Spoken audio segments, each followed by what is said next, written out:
Buenas tardes. En este video vamos a ver las ecuaciones de Maxwell y la ecuación de onda en materia.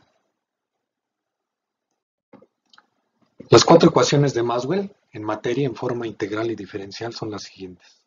La primera es la ley de Gauss, que dice que la integral sobre cualquier superficie cerrada del vector de desplazamiento D es igual a la carga libre encerrada por esa superficie, que es la integral de la densidad volumétrica de carga libre en el volumen encerrado por la superficie cerrada S.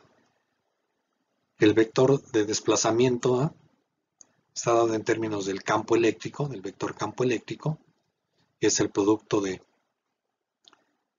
el campo eléctrico por la permitividad relativa del material por la permitividad del vacío. En forma diferencial, la ley de Gauss dice que la divergencia del vector de desplazamiento es igual a la densidad volumétrica de carga libre en ese punto al tiempo t. La segunda ecuación es la ley de Faraday. Esa queda tal cual porque es una relación entre el campo eléctrico y el campo magnético. La tercera ecuación es la ley de Gauss para el campo magnético. Y la cuarta ecuación también se modifica en materia. Dice que la integral de línea sobre cualquier trayectoria cerrada del vector h es igual a la integral sobre la superficie que encierra la curva cerrada C de la densidad de corriente libre más la densidad de corriente de desplazamiento, ¿sí?, en términos del vector D. En este caso, este término que tiene que ver con la corriente de desplazamiento está expresado en términos del vector D, como ya mencioné, y el vector H está dado en términos del campo magnético, como el campo magnético entre la permeabilidad relativa del material por la permeabilidad del vacío.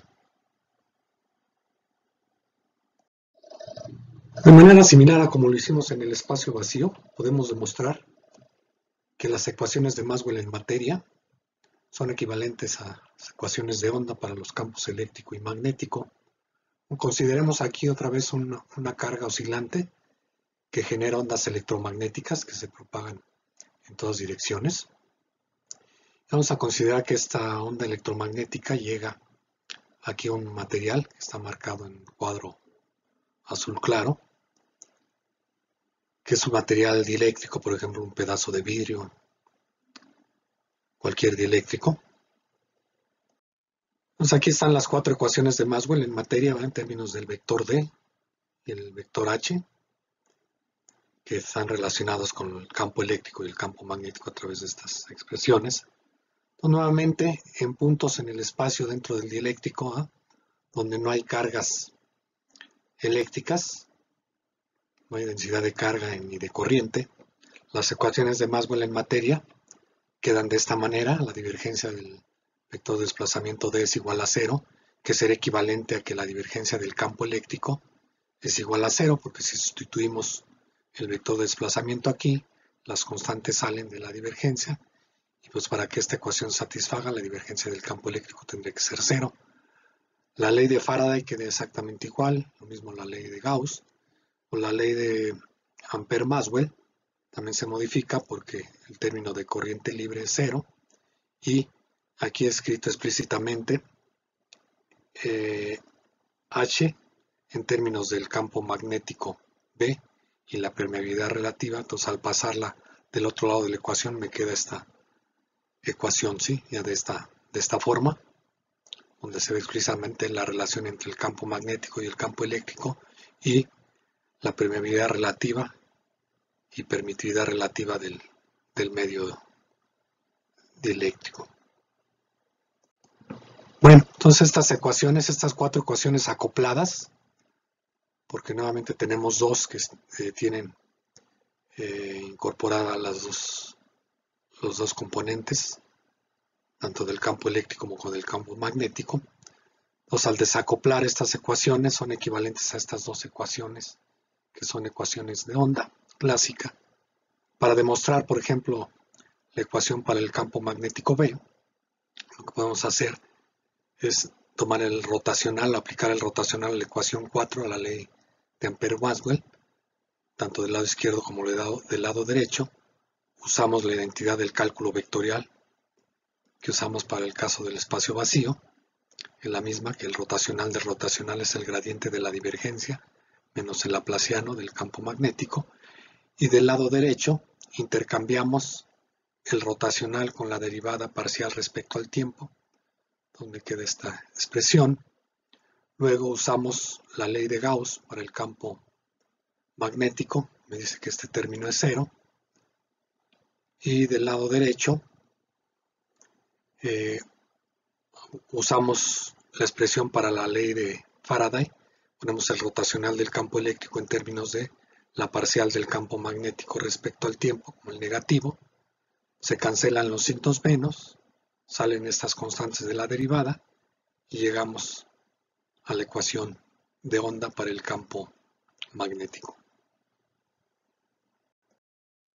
De manera similar podemos obtener la ecuación de onda para el campo eléctrico tomando el rotacional de la ley de Faraday, tanto del lado izquierdo como del lado derecho. Usamos otra vez la identidad del cálculo vectorial. Del lado derecho intercambiamos la derivada parcial respecto al tiempo con el rotacional. Usamos la ley de Gauss para el campo eléctrico, que nos dice que la divergencia del campo eléctrico es 0.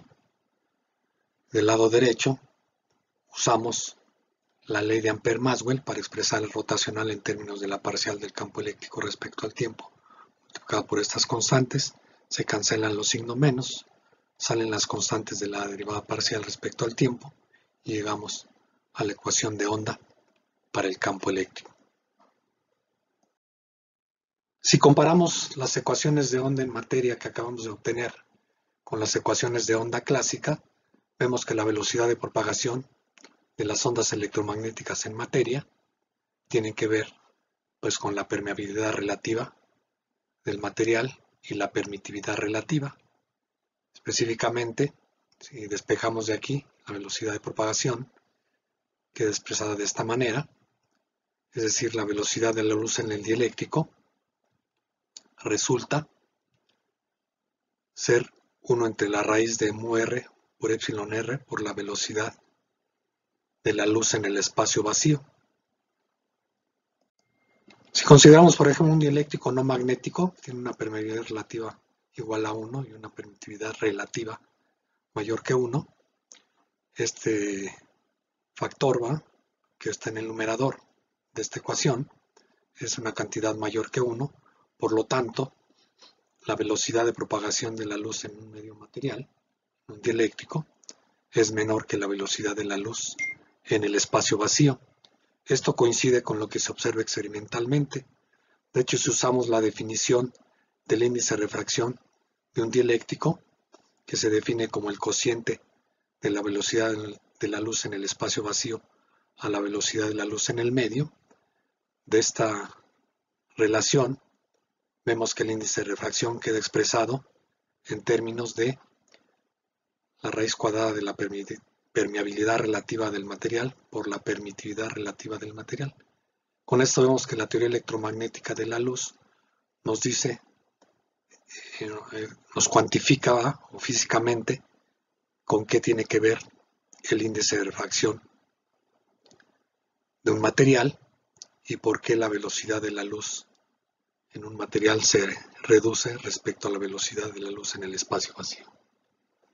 Bueno, pues con esto termina este video. Muchas gracias. Hasta luego.